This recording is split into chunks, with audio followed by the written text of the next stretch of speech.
Kawabe Media kwenye exclusive interview kubwa zaidi, tunaenda kuyamulika yale yote ambayo yanachukua nafasi kwa hivi sasa katika ngazi za kimichezo kubwa, ni kuelekea katika mashindano ya kimataifa kwa upande wa Simba, Young Africans, Singida, lakini pia Azam FC, kocha Pantev, lakini pia kocha mpya wa Young Africans, nipo na mwandamizi mkongwe Ali Mayai Tembele. Kubwa zaidi atupe tathmini yake kwa namna ambavyo timu zetu mwelekeo ni upi, lakini pia mambo mengi sana kuhusiana na yeye mwenyewe kiufupi zaidi.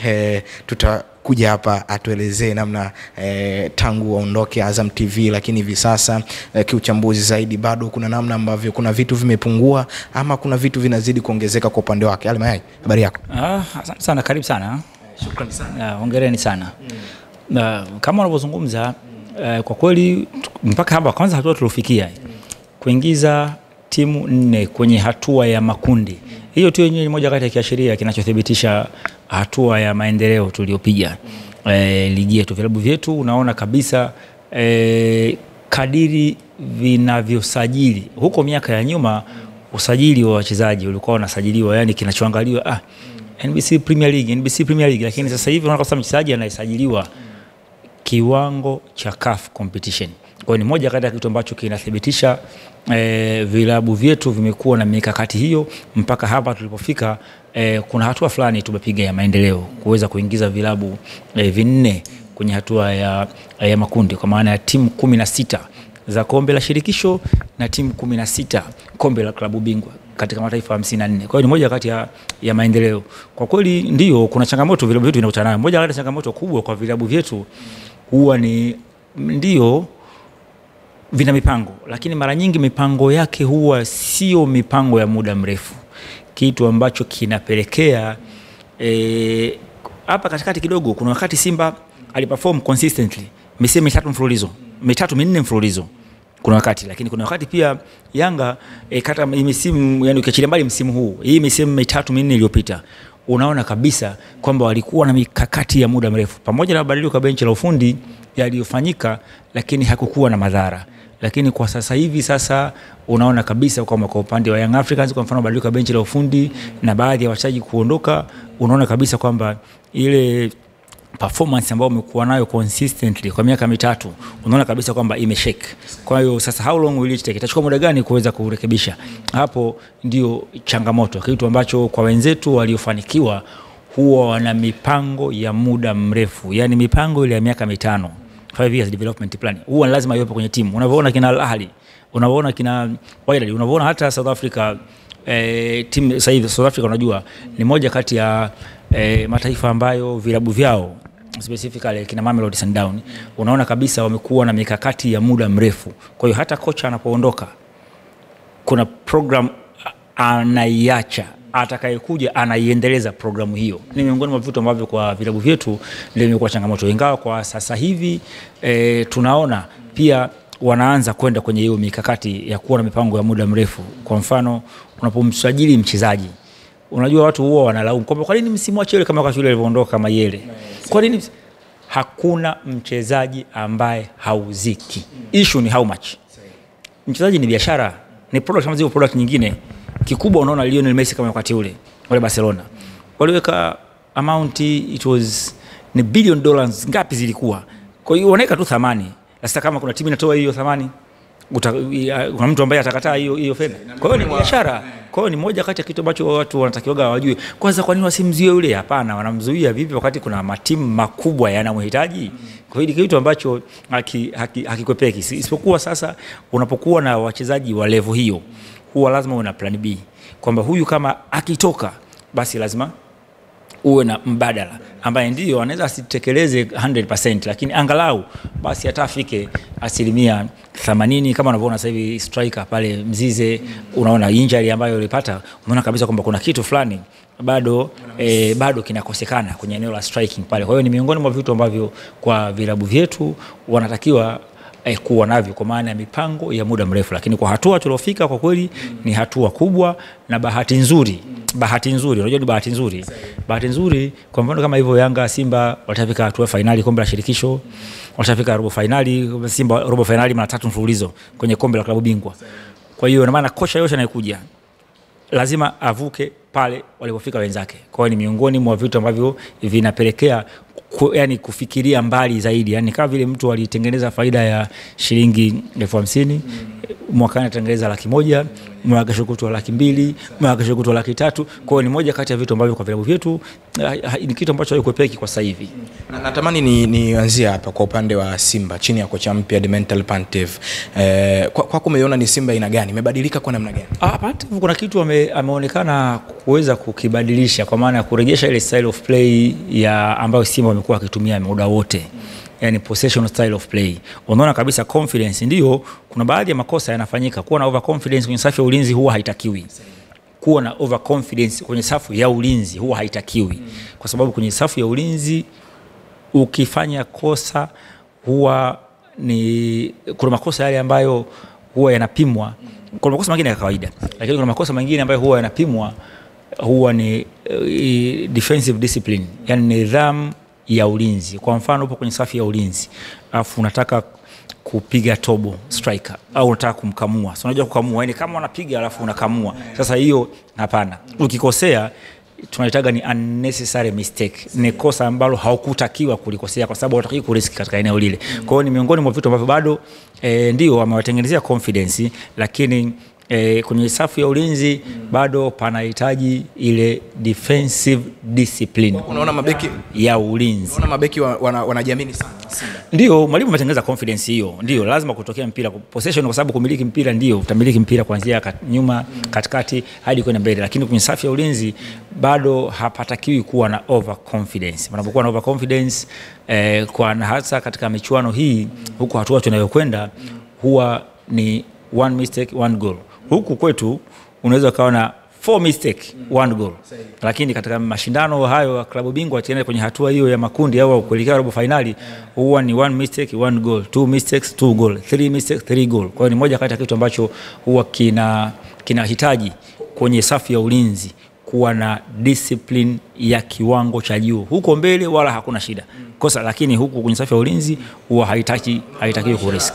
Lucien Delok pamoja na mabeki wale wengine wa Simba hizo Chamuka Labu, kwako umetazama kwenye hizi mechi kwamba kuna kitu ambacho kinaongezeka, lakini unatakiwa paswe kuwa makini kwenye kuongeza hiyo confidence ambayo huenda itawagharimu Simba. Umewatazama kwenye hizo baadhi ya mechi ngapi ambazo umecheza? Kuna baadhi ya mechi ambazo tumeangalia, ndio kwa baadhi ya mechi hizi ambazo mwalimu amekuwa akielekeza, unaona kabisa kwamba kuna mabadiliko ya kisaikolojia. Kuna mabadiliko maana confidence ile composure utulivu waliokuwa nao, lakini ndio wanaanzia mashambulizi kutoka nyuma. Wanaanza na mashambulizi kutoka kuanzia mpira wa nyuma, lakini kwenye safu ya ulinzi bado panahitaji kuwa na discipline ya kiwango cha juu kwenye safu ya ulinzi. Hapa katikati kwenda mbele wala hakuna shida kwenye kupossess mpira, kwa sababu the more you possess the more you create chance. Unajua unapomiliki mpira automatically huwa chances zinatengenezeka, kwa sababu hauwezi kumiliki mpira kama hakuna movement. Na panapokuwa na movement wewe unaoshika mpira ndio huwa unapata option, kwa sababu mwenzako anapofungua na mwingine kafungua, ina maana beki atakuja aidha azibe huko au azibe njia. Sasa is up to you wewe mwenye mpira. Aidha kama kaziba njia unapiga pasi akienda. Kwa hiyo ndio maana movement is everything katika football. Kwa hiyo ni moja kati ya kitu ambacho kwa kweli kwa mwalimu naona kabisa zile movement zimeanza kurejea. Possession style of play, yani mpira ambao Simba huo wamekuwa wakicheza kwa muda mrefu, naona kwamba wanacheza hivyo kwenye kumiliki mpira. Mechi ya kwanza ya makundi ya Simba ni zidi ya Petro de Luanda hapa nyumbani Tanzania, Benjamin Mkapa. Kwa kuna utazamia huu mchezo wa kwanza wa makundi utakuwa ni mchezo wa aina gani? Kwa Simba na exposure na experience walionayo na kwa record walionayo, Simba walishawahi kuwa na kauli mbiu hiyo kwa Mkapa atoki mtu, na walishawahi kuitimiza kwa kiwango kikubwa sana. Ni moja kati ya kitu ambacho kwa kweli naona kabisa ndio Petro de Luanda ni moja kati ya timu pia pale Angola, ni timu kubwa, ni timu ambayo pia financially kifedha ina uwezo, na hata walipofika hapo hatua yani wamethibitisha kwamba wana kitu. Lakini kwa uzoefu ambao Simba walionao na kwa jinsi ambavyo tunaona inatengenezwa na tayari kama vile inaanza kukubali Simba possibility ya kukusanya alama 3 katika mechi ya nyumbani, naiona Simba wanao nafasi hiyo. Lakini kikubwa ni kuwa na strategy sahihi. Unajua kwenye mechi hizi huwa mechi nyingine unaweza kaingia na strategy ambayo bana imeshindikana, basi kipindi cha kwanza, basi kipindi cha pili acha nibadilishe strategy. Sababu mara nyingi mechi hizi huwa zinahitaji ile proper strategy from the beginning, yani kuanzia unapoanza uingie na proper strategy. Naamini sasa hivi benchi la ufundi lazima litakuwa limeshafanya analysis ya kutosha ya kujua weakness walionayo, strength walionayo Petro kabla ya kuingia na mkakati. Unajua program ya mazoezi, unajua timu sasa hivi watu huwa hawajui. Yani sasa hivi tunapozungumza timu hizi, yani program ya mazoezi huwa inaendana na yule mpinzani unayekwenda kukutana naye. Yeye ndio ulivyoona ulivyofanya analysis okay, nitatumia set pieces, nitafanya nini, vitu gani. Ndio sababu ukiona kwenye nchi za Afrika Kaskazini kule wako jamaa zangu wakati ule Egypt, wanakwenda kule, wanakwenda kuangalia mazoezi. Ndio kuna session nyingine za mazoezi waga watu hawaruhusiwi kwenda, wanafanya wao tu. Unakuta wanafanya set pieces tu, hata kwa program ya siku 3 siku 4. Yani wakifika pale mipira iliyokufa tu, mipira iliyokufa.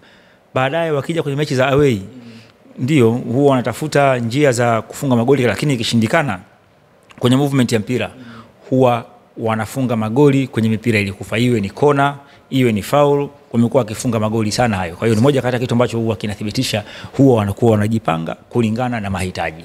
Mchezaji mmoja wa Simba, tuanze na Yakubu Suleiman. Baada ya mechi ya Tanzania kumalizika, lawama nyingi zilienda kwake, na ndiye kipa ambaye anategemewa kwenye mchezo wa kesho kutwa sasa hivi baada ya kumia Pinpin Kamara. Ni kweli Yakubu Suleiman ana makosa ambayo yanaigharimu timu? Of course kuna wakati alikuwa wanamlinganisha na namba moja. Ni moja kati ya kitu ambacho ngine tofauti kidogo, hata ile confidence aliyokuwa nayo. Lakini kwa sasa hivi ukiangalia amefanikiwa, na kwa timu ya taifa amefanikiwa kuweza kuwa na confidence, yani kule kujiamini. Kwa sababu kuna makosa mengine ambayo alikuwa anafanya, naona kabisa kwamba ni kutokuwa tu na, yani kuwa na wasiwasi. Lakini kwa sasa hivi psychologically unaona kabisa kwamba yani anajiamini, ameshakuwa na confidence, kitu ambacho kimeweza kusaidia. Na hata walikuwa na wasiwasi kwa sababu zamani ilikuwa ndio timu inakuwa na wachezaji 10 na goalkeeper mmoja, lakini hizi timu ina wachezaji 11 kwa sababu hata goalkeeper naye ni mchezaji. Kwa hiyo muda wote anakwenda kusupport mpira, anafanya, anapiga pasi kama vile midfielder au nini, vitu gani. Kwa hiyo kwa sasa hivi kwa kweli naona hata kwenye confidence ya kucheza mpira naona ameongezeka, yani imeongezeka confidence ya kuchezea mpira, kwa maana ya hata kwenye training program huwa zamani magolikipa wao training program zao zilikuwa zinaendana na program za kudaka tu na kuzuia mpira, lakini kwenye program za uchezaji wa mpira, possession style of play, zilikuwa hawahusiki. Lakini siku hizi goalkeeper anahusika kwenye program za zote ambazo zinahusiana na nani, na kuchezea mpira. Kwa hiyo kwa sasa naona kwamba kuna kitu yani kimeongezeka tofauti na vile ilivyoanza kabla ya kuna nini. Ni kweli kubwa anaweza kaigharimu Simba kwa baadhi ambao makosa anafanya kama inavyozungumziwa, na wewe mwenyewe umepata pia bahati ya kumtazama kwenye baadhi ya mechi. Ni kweli anayo makosa madogo? Of course, lakini amekuwa ana improve. Yani kadiri unavyozidi kumuona, unamuona kabisa sasa hivi ana confidence. Sasa hivi unamuona kabisa ana confidence kwamba anategemewa. Ni moja kati ya kitu ambacho kinathibitisha psychologically jinsi ambavyo kocha yule anawatengeneza wachezaji. Unamuona kabisa kuna kitu ameimprove, hata confidence aliyokuwa nayo, hata unamuona jinsi ambavyo anavoongea na mabeki wake. So unajua kocha, goalkeeper ni kocha, goalkeeper ni kama kocha, goalkeeper ni kiongozi wa ulinzi. Kuongea kwenye football waga hatuongei kama mnapokuwa ofisini, samani bana hivi vipi, kuongea kwenye football, fika, yani kufokea. Ni moja kati ya kitu ambacho unaona kabisa anavyowaelekeza walinzi, unaona kabisa anavyowaelekeza kwamba sasa tayari ameshajua lile jukumu lake la msingi, la yeye ndo mtu wa mwisho, kwa sababu katika walinzi wote yeye ndo wa mwisho, kwa maana mpira ukimpita yeye unaingia nyavuni. Kwa hiyo pengine watu waondoe huo wasiwasi kama wanavyofikiria kuelekea kweli, kwa watu waondoe wasiwasi. Kama mimi ninaona kabisa kwamba kuna improvement kubwa sana. Kuna improvement kubwa sana, na hasa psychologically kuna improvement kubwa sana. Unaona akienda kufanya vizuri kwenye mechi zidi, naona kabisa kwamba kwa confidence alionayo, naona kabisa ana uwezo wa kufanya vizuri. Morris Abraham, mchezaji mmoja aliye mpanzo hivi sasa, wanaenda kusaidia nini Simba kwenye huu mchezo? Ni kweli performance yao inazidi kudevelop Morris pamoja na Elie Mpanzo, lakini wachezaji wengine baadhi wa Simba kina Nabla, lakini pia kina Alassane Kante, ni baina ya wachezaji ambao performance yao inaenda kina Alassane Kante, kina Morris, unaona kabisa movement zao, kwamba moja kati ya kitu cha msingi kwamba kwanza ni movement is everything. Without movement mpira hauwezi kumiliki mpira. Lakini ukiona kina Kante, una movement zake, yani ukiangalia movement zao unaona kabisa kwamba yani wanaendana na mahitaji ya kocha, kwa sababu without movement mpira hauwezi kutembea. Otherwise mnapiga counter attack, lakini kwa zile movement zao ambazo wamekuwa wakifanya unaona kabisa kwamba wanaendana na ile falsafa ambayo kocha amekuwa akisimamia. Sasa inaonekana hata training program ambazo amekuwa akiziendesha ziko sambamba na kuweza kuwafanya kufikia hapo walipo, lakini kwa aina ya mpira ambao wanaocheza kikubwa ni pale kwenye kumalizia, kwenye finishing ambako ndio panahitaji kuwa na concentration, lakini kwenye kupossess mpira, kutoa mpira nyuma, kupeleka katikati, kufikisha mbele, kwa sasa nafikiri kuna improvement kubwa sana kwa sasa hivi. Kundi la Simba kwako unalitazamia vipi? Simba na nafasi kiasi gani? Simba anayo nafasi. Simba anayo nafasi kwa jinsi ambavyo, kwa uzoefu walionao na kwa hatua ambayo wameshawahi kufikia kwenye klabu bingwa. Achilia mbali kwenye kombe la shirikisho kufika finali, lakini kwenye klabu bingwa ni moja kati ya kitu ambacho unaona kabisa kwamba wanaweza kufikia pale ambapo zaidi ya pale ambapo walishawahi kufika, kwa maana ya robo finali. Sasa unajua hizi mechi zote huwa ni 50 kwa 50. Hizi mechi zote ndio, ingawa kaskazini yeye ana mechi moja tu ya kaskazini kule. Wale wa kaskazini siku zote wataendelea kuwa kaskazini, kwa sababu unavozungumzia kaskazini Esperance ya Tunisia, unavozungumzia Algeria, Tunisia, Morocco na Egypt, hizi nchi nne of course wao wameadvance na mikakati yao ya kuitumia ambayo wao wanaitumia katika uwanja wa especially uwanja wa nyumbani, huo wanafanikiwa sana. Kwa hiyo kwa Simba unaona kabisa kwamba possibility akifanya vizuri katika hizi mechi za nyumbani, iko uwezekano mkubwa wa yeye na Esperance de Tunis ndio wakapambana katika zile nafasi za pale juu pale. Wakapambana katika zile nafasi za pale juu wakifanya vizuri, kwa sababu moja kati ya strategy huwa ni kwanza kuwa na mpango wa kukusanya alama 9 katika uwanja wa nyumbani. Alama 9. Ikishindikana alama 9, basi angalau kusanya alama 7. Lakini katika yule uliomfunga kwake naye hakikisha unakusanya alama 1. Ni moja kati ya vitu ambavyo huwa vinasaidia. Sasa hii ni mikakati ambayo makocha wanaifahamu. Ndio sababu kwa mfano ameniingiza sasa mtu kama Florai Benge Azam ana mikakati hiyo, anajua strategy za kuitoa timu kwenye makundi kuipeleka robo finali. Anajua strategy za robo finali. Kwa hiyo ni moja kati ya vitu ambavyo uzoefu utaendelea kuwa uzoefu. Ndio maana experience has no substitute. Uzoefu huwa hauna mbadala. Mtu mwenye uzoefu ana thamani kubwa sana kuliko mtu ambaye hana uzoefu. Young Africans na yeye kwenye kundi lake inasemekana kwamba ama inaongelewa yupo kwenye kundi gumu zaidi kwenye hili kundi la klabu bingwa barani Afrika. Ni kweli ukilitazama kiuchambuzi, uzoefu ambao unao kwenye kuchambua mayai, ni kweli Young Africans atapitia wakati mgumu kwenye Of course ni kundi gumu. Na tena kuwepo na Al Ahly wale kwa hiyo Morocco, Algeria. Kwa hiyo kuwapo tu kule kaskazini, hiyo tu yenye kaskazini tu, ni moja kati ya kitu ambacho kwanza kina of course ndio mtu, yani tafsiri sasa inategemea sasa na psychologically yani mmejiandaa kivipi, kwa sababu kuna manufaa makubwa sana kukutana na wakubwa kuliko kukutana na wadogo. Kuna manufaa makubwa sana kwa sababu kwanza yataongeza kwanza ile determination, kujitolea, lakini pia yataongeza concentration. So unajua kama vile hapa anavyosemaga huko, kwa mfano kwenye vilabu vyetu huko, hivi mbona kwa mfano anaweza kaambiwa hata siku ile kule tulikuwa kwa uwanja wa Meja Jenerali Samuyo, akasema JKT mbona wanapania sana hivi mechi hizi. Sasa unajua wanakuwa na extra determination kwa sababu wanacheza na vilabu hivyo ambavyo labda wanaviona vikubwa, kama anacheza Simba, anacheza na Yanga. Kwa hiyo hata kwa Yanga naye anakuwa na extra determination kwa mechi hizo. Ni moja kati ya kitu ambacho kina mchango mkubwa sana. Sasa kikubwa hapo katika Yanga ni kuwa na mkakati. Hiyo strategy haikosi, ni lazima huo mkakati wa alama za nyumbani, kwa maana ya kwanza kujipanga kwa ajili ya kuchukua alama za nyumbani. Ukifanikiwa kwenye alama za nyumbani, zile alama kwa sababu zimefika pale na kwa uzoefu ambao uliokuwa nao Yanga kama alivyokuwa Simba, ni moja kati ya vitu ambavyo inawezekana. Kwenye kundi la Young Africans yupi ambaye ana asilimia kubwa ukiangalia aina uzoefu wa zile timu? Mabingwa waliochukua mara nyingi zaidi wako kwenye kundi hili la Al Ahly. Kwa hiyo wale bado wataendelea kuwa kwa sababu ya uzoefu na njaa waliokuwa nayo. So unajua mtu unajua aliyozoea kufika juu huwa anatamani kubakia juu kuliko ni anataka kupanda. Mtu ambaye kashaonja labda kombe lile mara nyingi, ameshalionja, huwa inafika hatua psychologically analiona kama hili ni la kwangu, ni la kwangu. Kwa hiyo hata fighting spirit yake huwa inakuwa iko juu sana, yani uwezo wa kupambana huwa unakuwa uko juu sana. Kwa hiyo ni moja kati ya mpinzani ambaye atakuwa ni mkubwa pale Egypt, lakini wale wengine kule inawezekana kabisa akijipanga vizuri. Strategy kama hiyo niloizungumza ya kukusanya kwanza alama 9 za nyumbani, lakini ikishindikana 9 basi hata maximum alama 7. Alafu yule mmoja katika wale wafunga mmoja ukanyanya kutoa sare kwake kule. Possibility ya kupata zile nafasi 2 huwa inakuwa kubwa.